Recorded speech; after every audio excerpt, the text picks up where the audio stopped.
सांग माने आस अभ्यास करबा दिन रातिर केउ समय को इंग्रजी रे कोन कहा जाय। हमें एठी दिन और राति को विभिन्न समय रे विभक्त करबा एवं को समय को कोन कोन कहा जाय इंग्लिश आ ओडिया रे जानिबा। आस आरंभ करबा। प्रथमे DAYT दिन एमिति NIGHT नाइट बा राति। दिन और रातिर विभिन्न समय को हम एठी चारि भाग रे विभक्त करछे।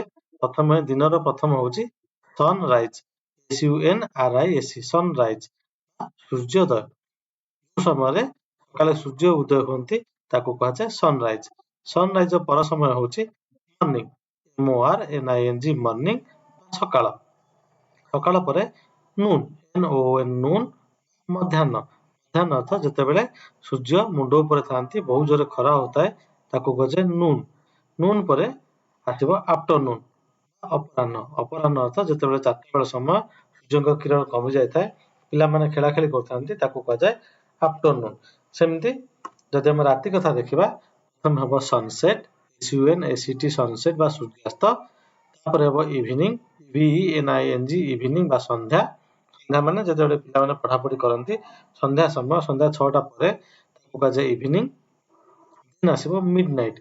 मिडनाइट बा मध्यरात्रि समय कि अधिक राति ही जाता है बा राति 11टा 12टा समय को मिडनाइट बोली कहा जाए। तापर आसीबो मॉर्निंग बा प्रभात। प्रभात जो समय कि सकाळ हेइ नथिबो पाहांतिया पाहांतिया समय ताको कहा जाय मॉर्निंग। तो सांग माने एठी हमें दिन और रातिर विभिन्न समय को जानिले एडा को मध्य गोटे गोटे निज निजर अपोजिट वर्ड जेमिति कि सनराइज सनसेट मॉर्निंग इवनिंग नून मिडनाइट आफ्टरनून मॉर्निंग एडा को होची गोटे गोटे अपोजिट शब्द मध्य। तबे चलंतु तीनोटी नुआ शब्द विषय जानिबा किंतु जीवा पूर्व जदि आपण मो चैनल को नुआ देखुछंती चैनल को सब्सक्राइब करंतु एवं लाइक शेयर और कमेंट करंतु। जदि आपण कमेंट रे किछि भलो कथा मते लिखि के जणाइबे तबे मते एभलिया नुआ नुआ वीडियो करिया पे मोटिवेशन मिलिबो एवं मु नुआ नुआ वीडियो करि परिबि। तो चलंतु आरंभ करबा नुआ वर्ड जानिबा। प्रथम होची दिनर DAWN डन डन बा भोर। भोर समय अर्थ जेतेबेले आकाश रे सूर्य उदय हे नथिबे किंतु संपूर्ण राति भी जाय नथिबो आकाश रे किछि किछि आलु आस जायतिबो ताको कहा जाय डन DAWN डन। एमति राति रो DUSK डस्क बा संध्या। संध्या समय अर्थ जेतेबेले संपूर्ण राति हे नथिबो किंतु आकाश रे सूर्य भी नथिबे केवल संध्यार आरंभ समय सूर्य अस्त संपूर्ण हे जायतिबे किंतु टिके टिके आलु थिबो ताको कहा जाय डस्क।